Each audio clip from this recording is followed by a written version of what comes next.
Hello everyone, स्वागत है आपका आपके यूट्यूब चैनल स्टडी पॉइंट में। मेरा नाम है विपिन गिरी और आज की इस वीडियो में पढ़ेंगे हम भारत के सबसे महान शासक सम्राट अशोक के इतिहास के बारे में। तो चलिए वीडियो की शुरुआत करते हैं।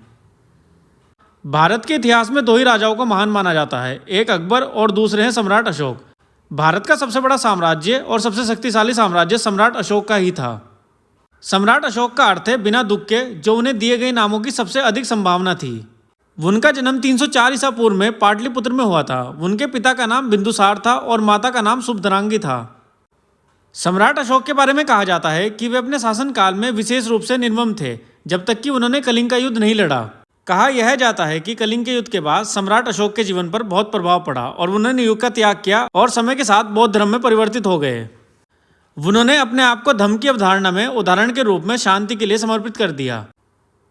सम्राट अशोक की जन्मतिथि अज्ञात है और कहा जाता है कि वह अपने पिता बिंदुसार के 100 पुत्रों में से एक थे। उनकी माता का नाम एक पाठ में शुभधरांगी के रूप में दिया गया है। बिंदुसार के 100 पुत्रों की कहानी को अधिकांश विद्वानों ने खारिज कर दिया है, जो मानते हैं कि सम्राट अशोक बिंदुसार के 4 में से दूसरे पुत्र थे। अब हम बात करेंगे अशोक के द्वारा बनाए गए स्तंभ और बौद्ध स्तूपों के बारे में। अशोक महान ने जहाँ जहाँ भी अपना साम्राज्य स्थापित किया, वहाँ वहाँ अशोक स्तंभ बनवाए। उनके हजारों स्तंभों को मध्यकाल में मुसलमानों ने ध्वस्त कर दिया। इसके अलावा उन्होंने हजारों बौद्ध स्तूपों का निर्माण भी करवाया था। अपने धर्म लेखों के स्तंभ आदि पर अंकलन के लिए उन्होंने ब्राह्मी और खरोष्टी 2 लिपियों का उपयोग किया था। कहते हैं कि उन्होंने 3 वर्षों के अंतर्गत 84,000 स्तूपों का निर्माण करवाया था। अब हम बात करेंगे उस युद्ध के बारे में जिसने सम्राट अशोक को बौद्ध धर्म में परिवर्तन होने का रास्ता दिखाया। भारतीय इतिहास में कलिंग के युद्ध का एक प्रमुख स्थान है। इस युद्ध में सबसे ज्यादा खून खराबा हुआ था।